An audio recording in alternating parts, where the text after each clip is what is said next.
에스라가 하나님의 성전 앞에 엎드려 울며 기도하여 죄를 자복할 때 많은 백성이 크게 통곡하매 이스라엘 중에서 백성의 남녀와 어린아이의 큰 무리가 그 앞에 모인지라. 엘람 자손 중 여히엘의 아들 스가냐가 에스라에게 이르되 우리가 우리 하나님께 범죄하여 이 땅 이방 여자를 맞이하여 아내로 삼았으나 이스라엘에게 아직도 소망이 있나니 곧 내 주의 교훈을 따르며 우리 하나님의 명령을 떨며 준행하는 자의 가르침을 따라 이 모든 아내와 그들의 소생을 다 내보내기로 우리 하나님과 언약을 세우고 율법대로 행할 것이라. 이는 당신이 주장할 일이니 일어나소서. 우리가 도우리니 힘써 행하소서. 이에 에스라가 일어나 제사장들과 레위 사람들과 온 이스라엘에게 이 말대로 행하기를 맹세하게 하매 무리가 맹세하는지라. 이에 에스라가 하나님의 성전 앞에서 일어나 엘리야십의 아들 여호하난의 방으로 들어가니라. 그가 들어가서 사로잡혔던 자들의 죄를 근심하여 음식도 먹지 아니하며 물도 마시지 아니하더니 유다와 예루살렘에 사로잡혔던 자들의 자손들에게 공포하기를 너희는 예루살렘으로 모이라. 누구든지 방백들과 장로들의 훈시를 따라 3일 내에 오지 아니하면 그의 재산을 정몰하고 사로잡혔던 자의 모임에서 쫓아내리라. 유다와 베냐민 모든 사람들이 3일 내에 예루살렘에 모이니 때는 아홉째 달 20일이라. 무리가 하나님의 성전 앞 광장에 앉아서 이 일과 큰 비 때문에 떨고 있더니 제사장 에스라가 일어나 그들에게 이르되 너희가 범죄하여 이방 여자를 아내로 삼아 이스라엘의 죄를 더하게 하였으니 이제 너희 조상들의 하나님 앞에서 죄를 자복하고 그의 뜻대로 행하여 그 지방 사람들과 이방 여인을 끊어버리라. 모든 회중이 큰 소리로 대답하여 이르되 당신의 말씀대로 우리가 마땅히 행할 것이니이다. 그러나 백성이 많고 또 큰 비가 내리는 때니 능히 밖에 서지 못할 것이요 우리가 이 일로 크게 범죄하였은즉 하루 이틀에 할 일이 아니오니 이제 온 회중을 위하여 우리의 방백들을 세우고 우리 모든 성읍에 이방 여자에게 장가든 자는 다 기한에 각고 올의 장로들과 재판장과 함께 오게 하여 이 일로 인한 우리 하나님의 진노가 우리에게서 떠나게 하소서. 하나 오직 아사헬의 아들 요나단과 디과의 아들 야스야가 일어나 그 일을 반대하고 무슬람과 레위 사람 삽부대가 그들을 돕더라. 여러분은 교회에 다니시는 것이 행복하십니까? 아유, 네, 뭐 두말하면 입 아프죠. 네. 늘 예배를 드릴 수 있는 공간이 있고 언제든 찾아가서 기도할 수 있는 교회가 있다는 사실에 진심으로 감사하십니까? 네, 아멘입니다. 저는 모태 신앙인으로서 참 오랜 시간 신앙생활을 해왔는데요. 감히 고백하는 건 지금이 제 인생에서 가장 행복한 신앙생활을 하고 있습니다. 왜냐하면 하나님께서 직접 친히 세워가시는 교회 그 은혜의 중심에 여러분과 함께 서 있기 때문에 그렇습니다. 네, 이게 빈말이 아닙니다. 진짜로 여러분과 신앙생활하는 이 시간이 진짜 행복합니다. 네, 진심을 좀 알아줬으면 좋겠습니다. 그런데 우리 그리스도인들은요, 이 단순한 교회라는 이 물리적인 공간에서 예배를 드리는 자체에만 머물러서는 안 된다는 거죠. 성전이라는 아름다운 정원을 정성껏 잘 가꾸었어도 교회의 문을 나서는 순간 시작되는 일상이라는 이 밭을 우리가 돌보지 않으면 신앙은 아무런 힘이 없습니다. 힘을 발휘할 수가 없어요. 우리는 가장 경계해야 될 일은 이겁니다. 눈에 보이지 않게 우리의 마음과 가정과 우리 일상의 어떤 틈새를 막 파고들어서 영적 생명력을 갉아먹는 세속주의의 이 잡초들을 조심해야 됩니다. 여기서 우리는 중대한 질문을 하나 던져야 됩니다. 우리는 과연 교회와 일상을 분리해서 생각할 수 있겠는가라는 거죠. 신앙은 신앙이고 일상은 일상이지. 우리 이렇게 생각합니까? 지금 신앙생활은 여러분의 실제 어떤 삶에 얼마나 영향을 주고 있습니까? 네, 신앙생활이 삶에 얼마나 영향을 주고 있느냐, 이 질문이 중요한 거죠. 우리가 지난주 설교에서는 어떤 말씀을 나누냐면 남유다 백성들이 1차 포로 귀환을 하게 되죠. 포로로 고향에 돌아왔습니다. 기대감을 가지고 돌아왔는데 돌아오니까 황폐한 땅만 있는 겁니다. 눈앞에 황폐한 땅만 있고 거기서 주변 나라들의 극심한 견제와 방해로 큰 두려움에 쌓이게 되었습니다. 근데 이때 남유다 1차 귀환한 백성들이 뭐 자기를 보호하기 위해서 무기를 만든 것이 아니라 뭘 했다고요? 예배를 먼저 드렸다고요. 하나도 기억을 못 하시는군요. 자, 예배를 먼저 회복을 합니다. 그러면서 그 안에서 하나님의 구원을 구하는 예배를 먼저 우선순위로 두었다는 거예요. 그리고 나서 성전에 기초를 두면서 과거 이제 솔로몬의 성전을 보았던 옛날 어르신들은 통곡을 했고 부모님 말씀에 이 성전에 대해서 얘기를 들었던 젊은 사람들은 기뻐했다, 환호했다. 그래서 이 두 가지 소리가 합쳐져서 무슨 소리인지 잘 몰랐다. 이 말씀을 나눴잖아요, 그죠? 네, 이제 좀 기억이 나십니까? 감사합니다. 우리는 지난주 말씀을 보면서 우리도 포로 생활이 있었구나. 뭐 젊을 때든 어렸을 때든 크리스마스 때 선물 받고 교회 안 다니고 뭐 군대 가서 초코파이로 세례 받고 막 이런 거 있지 않습니까? 그러고 교회 안 다녔던 그 포로 생활이 있었고 하나님의 뜻에 따라서 이제 다시 하나님의 교회를 불러주셔서 지금 신앙생활하고 있는 우리 삶에는 포로 귀환의 삶이 있다라고 말씀을 드렸습니다. 자, 오늘 말씀은 포로 생활에서 이제 귀환해서 눈물과 감격으로 예배를 회복하고 성전을 세우게 됩니다. 그 이후에 시간이 흐르면서 이 남유다 백성들 내부에서 어떤 일이 벌어졌습니다. 오늘 그 일을 돌아보려고 합니다. 에스라서를 보면 에스라에 대해서 봐야 되잖아요. 이 학사 에스라는 아닥사스 1세 7년 되었을 때 2차 포로 귀환의 리더로 지도자로 고향에 돌아오게 됩니다. 근데 여러분 이 에스라서 읽다 보면 이게 뭐 귀환했다라는 말이 탁탁 보인다기보다는 그냥 사건들이 이렇게 보여지잖아요. 근데 저는 성경을 또 보면서 이런 생각을 하게 됩니다. 아니 근데 이스라엘 백성들이 1차 귀환, 2차 귀환이 이렇게 생길 때 어떻게 그런 일이 벌어졌을까? 그냥 바사 제국에서 스케줄을 잡고 야, 몇 년 지나면 또 2차 귀환 너네 돌아가 이렇게 했을까라는 생각을 해봤어요. 근데 역사를 보니까 이런 역사가 있더라고요. 이 당시에 바사 제국에는 엄청난 국가적인 어떤 위기가 발생했습니다. 그게 뭐였냐면 기원전 460년경에 이 바사 제국의 속주였던 애굽이 아테네의 지원을 받아서 반란을 일으킵니다. 바사 제국에게 반란을 일으키는 거죠. 이건 역사서에서는 이나로스의 반란이라는 이름이 붙여졌습니다. 어쨌든 이런 반란이 일어나게 된 거예요. 그러니까 이 애굽의 반란을 진압하기 위해서는 군사를 보내야 되는데 이때 반드시 유다 지역을 지나가야만 했습니다. 그러니까 유다는 이 바사 제국의 중심부와 애굽을 잇는 지정학적 육상 교량이었던 거죠. 그러니까 유다 지역이 상당히 중요했던 겁니다. 만약에 유다 지역마저 애굽의 동조에서 반란을 일으키거나 좀 불안전한 상태가 된다면 바사는 이 애굽으로 가는 보급물이 내려갈 수가 없는 거죠. 그래서 큰 위기를 맞게 되는 겁니다. 여러분 바벨론 시대에 어떻게 이들이 식민지를 통치했는지 아시죠? 바벨론 시대에서는 자기들이 식민지를 하는 그 나라의 종교와 문화를 다 강제로 무너뜨렸습니다.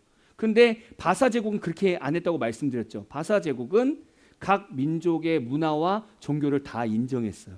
특히 이 아닥사스다 왕은요, 애굽 반란으로 인해서 이 제국의 변방, 유다 지역이 흔들릴까봐 어떠한 이 대책을 세웠느냐? 여호와의 율법을 유다 지역의 국가 통치 규범으로 공식적으로 인정해 주는 거예요. 놀랍지 않습니까? 야, 너네 하나님의 율법 있잖아. 그거 공식적으로 니네 그거 다 지켜. 안 지키면 내가 그대로 법적으로 어쨌든 재산을 다 몰수하거나 뭐 죽이거나 할 테니까 다 지켜. 이렇게 해준 거예요. 와, 아닥사스 왕은요, 애굽 반란으로 유다 지역의 민심이 이제 흉흉해지자 잠재울 방법으로 뭘 선택했느냐?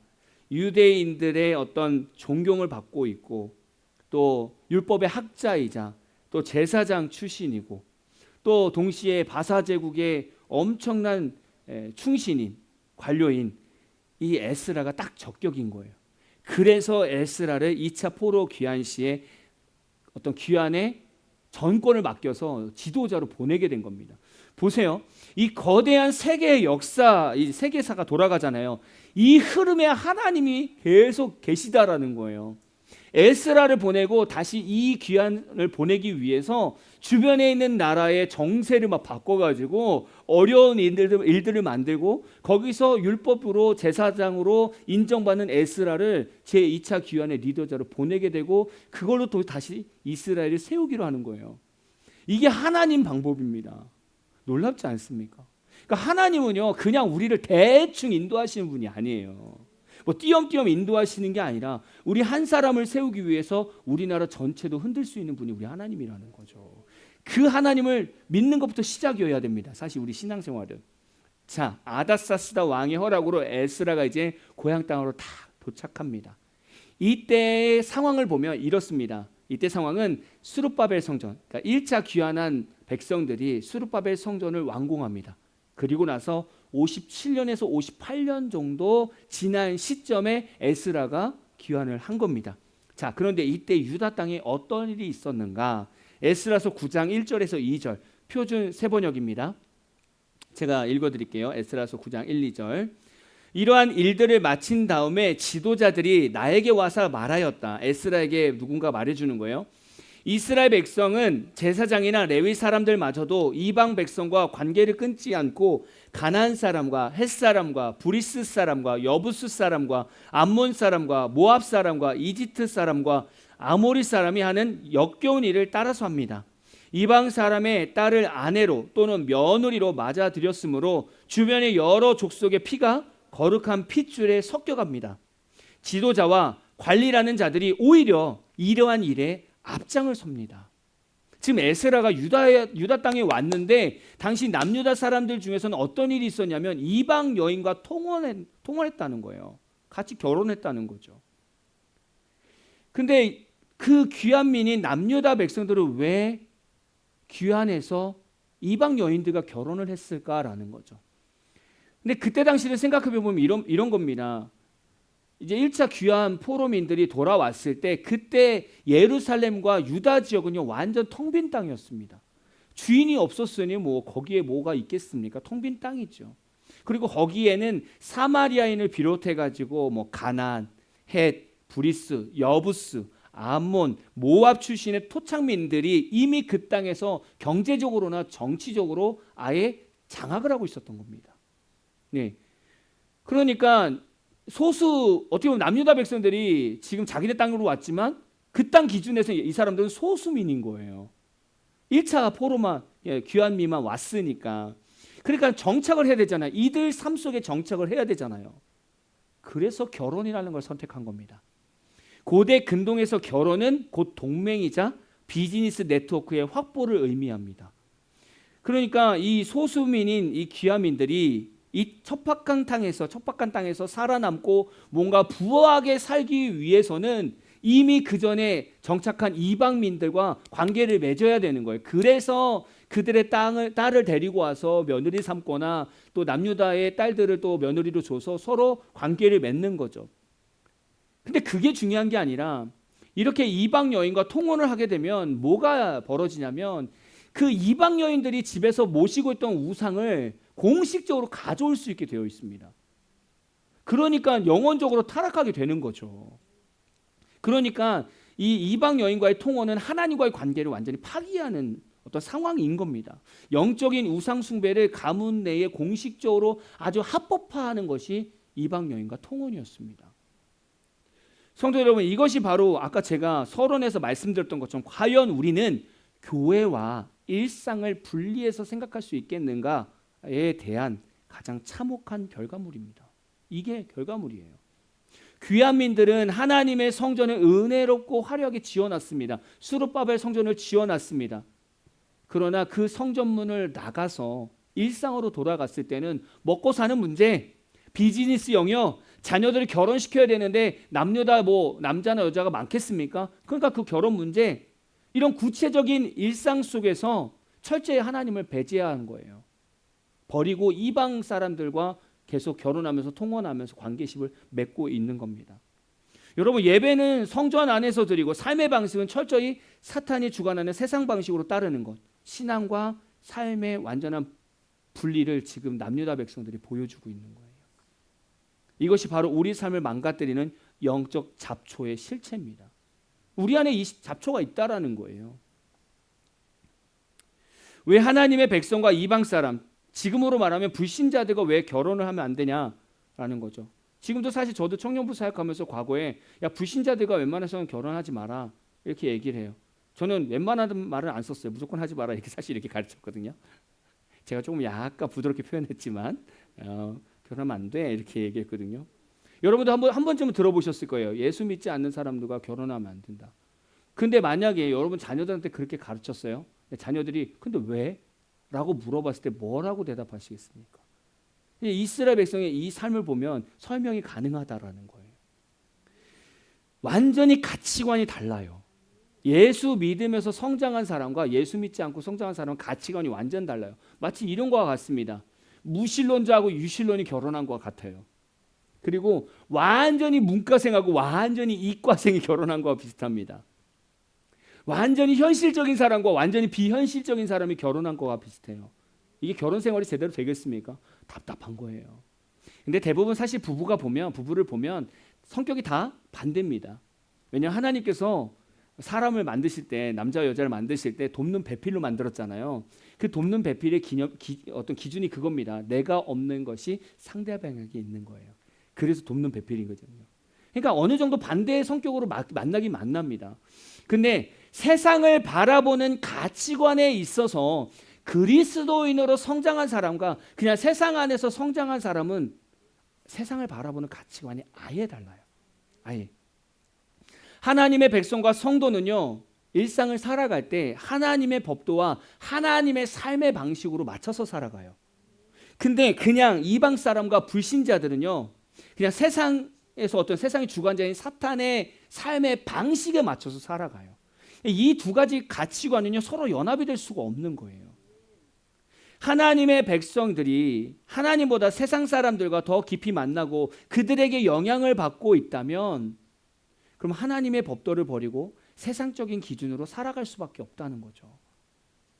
그리고 염려하지 말라라는 이 하나님의 말씀이 이제 귀에 들리지 않아요. 이제 세상 살아가면서 내 스스로 염려를 다 짊어지고 가야 된다라고 생각을 해요. 예를 들면 이런 거예요. 여러분 돈이 없으면 어떻게 해야 됩니까? 돈을 벌긴 벌어야죠. 그러면 예배를 포기하면서까지 돈을 벌어야 됩니까? 어떠십니까? 많은 젊은이들이 주일을 포기하고 주일을 내려놓고 좋은 직장을 선택하기도 합니다. 또 자녀들을 오직 세상의 학벌과 성공 위주로 키우기 위해서 주일날 좋은 학원을 보냅니다. 예배 안 드려도 돼. 좋은 학원에 가서 공부할 때지 뭐. 이렇게 키우는 부모들도 있습니다. 또 자녀들의 더 풍성한 어떤 미래를 위해서 어떻게 배우자를 정하느냐. 신앙 없어도 괜찮다. 인품 괜찮고 그냥 재력과 조건이 좋은 배우자 만나면 된다. 이렇게 가르쳐요. 왜요? 나중에 전도하면 되지 뭐. 혹시 두 분 부부 중에 한쪽은 예수 믿고 한쪽은 안 믿었던 분이 결혼하신 분들은 이 말이 얼마나 힘든지 아실 거예요. 네, 확실히 공감하고 계시네요. 네, 예수 믿지 않는 분과 결혼했을 때 이 사람을 끌고 오는 건요, 정말 죽을 만큼 힘듭니다. 그거예요. 결국 불신자와 통혼하면요, 하나님 말씀에서 인생의 궁극적인 해답을 찾는 게 아니에요. 어찌 보면 그렇게 신앙생활 하다 보면 나중에는요, 그냥 인생이 힘들고 불안하니까 교회 와서 그냥 위안을 받고 싶어서 그냥 교회 와서 종교생활을 하는 거예요. 예, 신앙생활이 안 되는 거예요. 왜냐하면 계속 가치관이 무너지니까. 하나님의 가치관이 세상적인 사람 때문에 계속 무너지니까. 나도 모르게 자꾸 세상적 기준으로 살아가니까 어느 순간 나도 모르게 썬데이 크리스찬이 되더라는 거예요. 그래서 통혼하지 말라는 거예요. 그래서 하나님께서 우리를 황폐한 삶의 자리에서 건져내시고 이 거룩한 공동체로 부르셨다면, 다시 말하면 우리 인생에는 포로 생활이 있었단 말이죠. 근데 하나님께서 귀환시켜 주셔서 다시 신앙생활할 수 있는 기회를 우리에게 주셨단 말이죠. 그럼 우리는 그 하나님 바라보면서 우리 삶에 필요한 것들, 우리 발걸음들 다 하나님께 맡겨야 되지 않겠냐라는 거죠. 에스라는요, 이방 여자와 통혼한 이 남유다 귀환민을 보면서 너무 슬퍼했어요. 돌아왔는데 엉망인 거예요. 돌아왔는데 통혼을 하고 있는 얘기를 들었으니 이 마음이 억장이 무너지는 거예요. 에스라가 왜 슬퍼했을까요? 먼저는요, 이 이방 여인과 통혼을 하는 이 주동자가요, 평민이 아니었다는 거예요. 영적 리더자인 제사장들과 레위인들이 먼저 앞장서서 이 죄를 범했다는 거예요. 그래서 에스라가 마음이 찢어지는 거예요. 아니, 니들이 붙잡아줘야 되는데 왜 너희들이 먼저 이방 여인들을 만나서 왜 우상이 들어오게 만드는 거야? 그래서 너무 슬픈 거예요. 두 번째 슬픈 건 뭔지 아십니까? 야, 이미 우리 선조들 때문에 우리 선조들이 이방 여인들과 통혼을 하고 우상 숭배하고 가나안 땅에 있는 우상을 숭배하면서 우리는 하나님한테 지금 징벌받아서 70년 동안 포로 생활했는데 우리가 그 징벌을 끝내고 다시 하나님 땅에 와서 다시 성전을 세우고 예배를 세우고 지금 다시 하나님 앞에 서는데 성전을 건축한 지 60년도 안 됐는데 지금 또 다시 이방 여인과 통혼하면서 또 이렇게 살고 있으니 에스라 입장에서는 얼마나 가슴이 찢어집니까? 또 포로 생활해야 돼? 이런 생각이 드는 거죠. 그러니까 너무 마음이 아픈 거예요. 여러분, 우리도 마찬가지예요. 여러분들은 몰라도 여러분들이 제주교회에 오신 이상 우리는 이 교회 공동체를 바라보는 시선이 달라야 됩니다. 여러분 각자 자리에서 신앙생활 하셨다가 오셨을 거예요. 근데 이 교회는요, 어느 한순간에 교회가 문이 닫혔다가 다시 열렸습니다. 그러니까 포로 생활을 끝내고 다시 귀환해서 지금 다 부르고 계신 거예요. 그렇다고 한다면 하나님께서 원하시는 신앙생활들이 있지 않을까요? 그렇죠? 다른 거예요. 여러분이 그동안 신앙생활했던 부분들 다 내려놓으셔야 된다는 얘기예요. 왜냐하면 하나님께서 이 교회 통해서 신앙생활하는 우리에게는 바라시는 삶이 있다라는 거죠. 여러분 한번 생각해 보세요. 포로 귀환해서 70년 포로로 살아가면서 70년 살았습니다. 그리고 하나님이 그 징벌을 마무리하고 다시 귀환을 했습니다. 그러고 나서 바라는 인생이 있지 않겠습니까? 이들에게 있어요. 그게 우리랑 동일하다는 겁니다. 우리도 이전에 신앙생활 있으면 다 내려놓고 다시 하나님이 원하시는 신앙생활로 나가야 된다라는 거예요. 그래서 과거 주일, 그 주일 예배만 그냥 왔다 갔다 했던 신앙생활이 있으면 그거 내려놓고 이제는 내 모든 마음이 이 예배 가운데 맞춰져야 됩니다. 나의 모든 삶의 중심이 주일 예배로 맞춰져야 되는 거예요.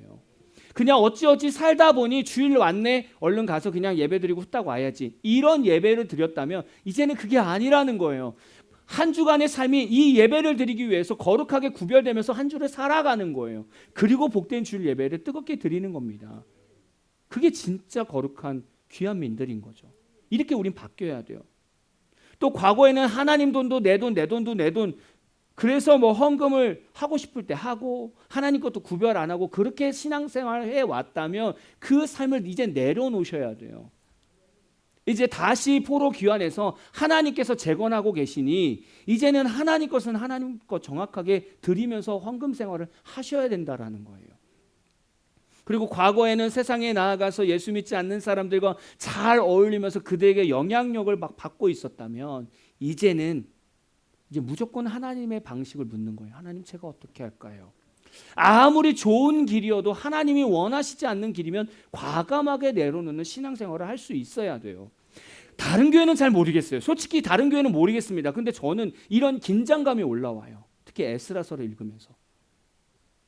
여러분, 우리 교회가 다른 교회처럼 그냥 여러분들이 계신데 제가 그냥 부임해 온 겁니까? 아니에요. 다 리셋되고 다시 시작했단 말이에요. 우리는 좀 다르게 보셔야 돼요. 이 교회를 보실 때 다른 마음으로 오셔야 돼요. 그냥 어느 교회처럼 그냥 그렇게 다녔다가는 큰일 납니다. 아예 방향성이 다르기 때문에. 그래서 삶을 예전에 과거의 신앙생활 다 내려놓고 새롭게 시작하신다고 생각하고 하셔야 돼요. 지금 에스라는요, 이방 여인과 통혼한 모습을 보면서 너무 기가 막혀가지고 속옷 겉옷을 찢으면서 회개하면서 그냥 그 자리에 주저앉아 버렸어요. 에스라서 9장을 보면요, 에스라의 그 간절한 회개 기도가 있습니다. 용서해달라고 하나님께 회개 기도를 해요. 회개 기도를 하고 있는데도 에스라 마음이 풀리지가 않아요. 그냥 주저앉아 있는 거예요. 저는 근데 에스라의 마음을 조금 이해할 것 같아요. 왜냐하면 이런 겁니다. 우리 교회 성도님들이 거의 비슷한 시기에 오셨어요. 그래서 지금 열심히 제자훈련 하고 있죠. 이제 일주일 4클래스를 하고 있습니다. 근데 만약에 제가 부족하지만 최선을 다해서 신앙생활을 가르쳐 주고 있는데 우리 성도님들이 1년 후에 2년 후에 다시 원점으로 돌아와서 신앙생활이 다 무너지고 세상 방법으로 살아가고 계시다.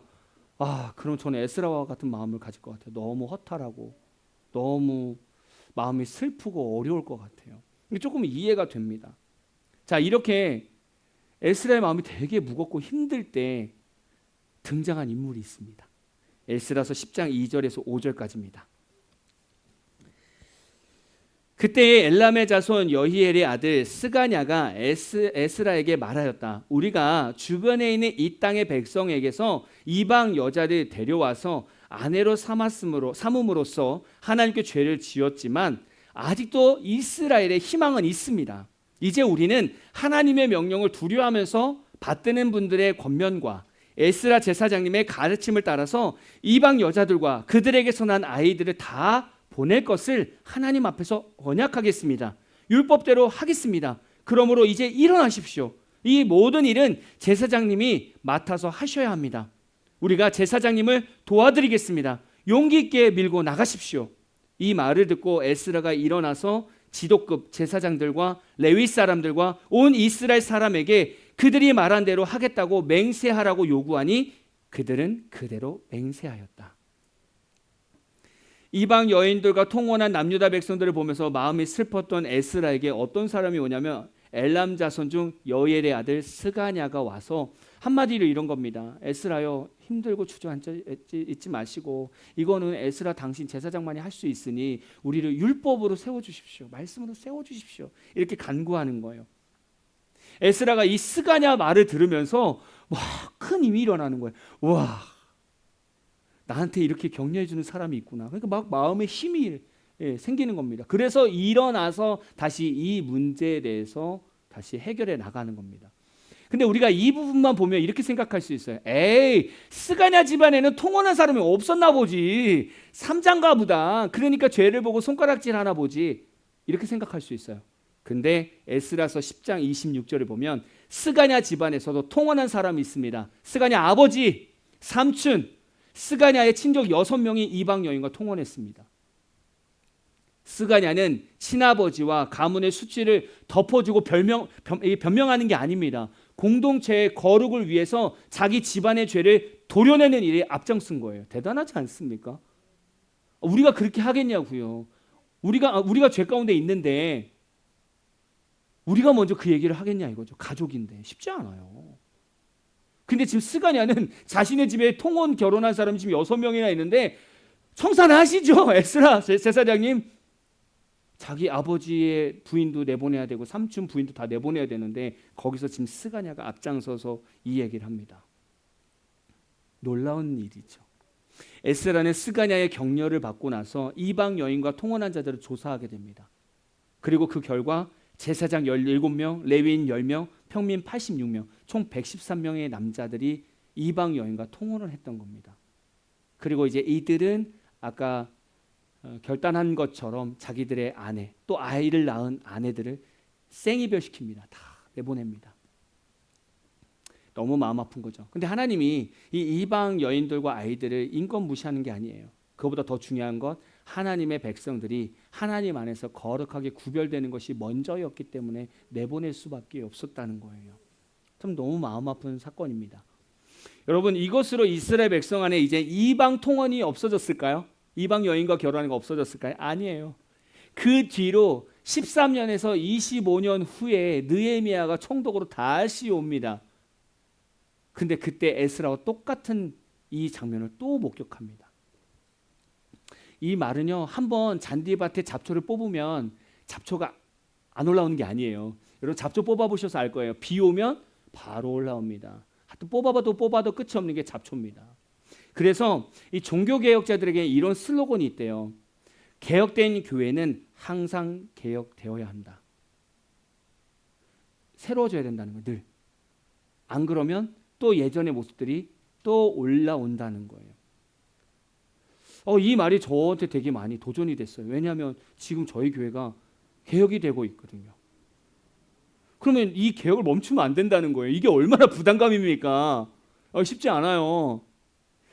단 한 번의 어떤 강력한 부흥회나 단호한 치리로 인해서 교회가 영원히 순수성을 유지할 거다, 이런 환상을 버리란 얘기예요. 왜요? 잡초는 또 올라온다. 또 우리 안에 세상의 욕망, 세상의 어떤 삶들 가치관은 또 올라올 수밖에 없다라는 거예요. 저는 이 설교를 마무리하면서 목회자로서 오늘 말씀을 어떻게 결단할까 생각했을 때 이랬어요. 성도들 삶에는 또 여전히 세속주의의 삶이 올라올 수도 있다. 그러면 다시 매일 말씀으로 기경하는 아주 기나긴 또 지루한 이 반복되는 싸움을 해야겠다라는 생각을 하게 됩니다. 포기하지 않겠다라는 거예요. 네. 때로는 여러분이 이렇게 열심히 제자훈련 받고 1년 후에 2년 후에 무너져도 저는 또다시 붙들어서 앉혀서 또 가르치고 세상 거 끊어서 다시 갑시다 라고 하겠다는 거예요. 우리 성도님들은 말씀을 비추어서 자신의 삶을 비췄을 때 우상 숭배와 같이 세상과 타협하는 이 잡초가 있다면 뽑아버리자는 거예요. 매일 뽑자는 거예요. 그리고 제가 목회를 하다가 마음이 힘들고 슬프고 지치고 다시 시작할 의욕이 생기지 않을 때 저는 여러분들이 스가랴처럼 목사님 우리가 있지 않습니까? 우리 다시 시작합시다. 우리가 발판이 되어 드릴게요. 이렇게 우리 성도님들이 저에게 격려해 주신다면 또 우리 교회는 또 새롭게 다시 개혁하고 새롭게 세워지는 교회가 될 줄로 믿습니다. 한 주간 동안 살아가시면서 세상의 것과 타협했던 이 생각들, 계획들, 또 삶들 하나씩 다 점검하면서 우리 안에 붙잡혀 있는 그 잡초들 다 뽑아버리는 저 여러분 되기를 진심으로 축복합니다.